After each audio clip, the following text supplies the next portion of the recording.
Yun naman, no, gandang buhay po sa atin lahat. Welcome to Papa Diyos Vlog Kakwentuhan. Bati muna tayo. Salamat Angeline Quirante Morga for sharing yung ano bang sinare na post ni Angeline. But anyway, salamat po pag-share. And then, I would like to say hi to Pastor Randy Samonte. Hello Pastor, salamat sa panonood. And another one kay Kuya Vey Calagwas. Yun yung mga panahon pa ng 80s, mga kababata namin dyan sa may, ano ba yun, Mapalad ba Street, sa dating church na CMI in front of Palengke. Kuya Bay and Calagwas family, ang laking, ang laking pamilya and mga kasama natin sa church. Hello po rin sa inyo. Salamat po sa pag-follow, Kuya Bay. Kuya Bay Calagwas. Anyway, ano ba ako kwento ko?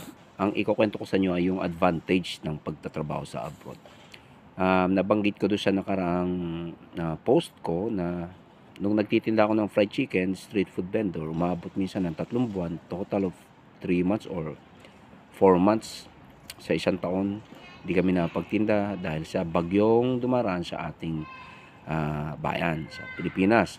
So, in that time, na hindi ka nagtinda, of course, wala kang income. Anyway, ang kagandahan kasi sa pag-abroad, dito kasi kahit hindi ka magtinda, kumbaga, day off namin ay Sabado-Linggo.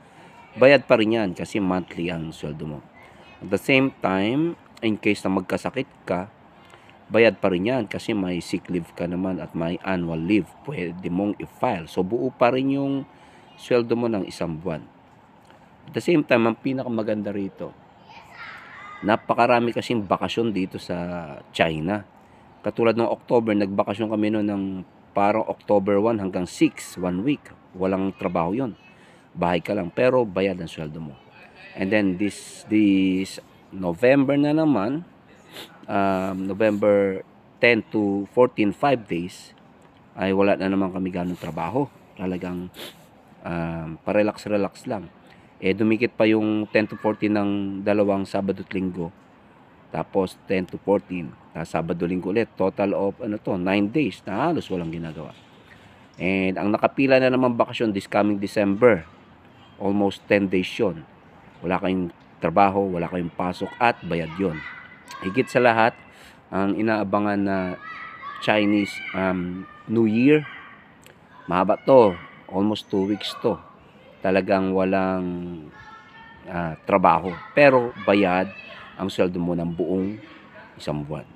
So, yun, nakapagpahinga ka, wala kang ginagawa, buo pa rin sweldo mo. Hindi kailangan malaking sweldo eh. Ang mahalaga yung nakakaipon ka, nakakaipit ka, at continuous yung income mo. Kaya umulan, bumagyo, magkaroon ka ng sakit, may sakuna, sumusweldo ka ng maayos sa buong isang taon. Yan yung advantage ng pagtatrabaho sa abroad. Yun lang po. Just giving an idea. Salamat po sa panonood. God bless us all.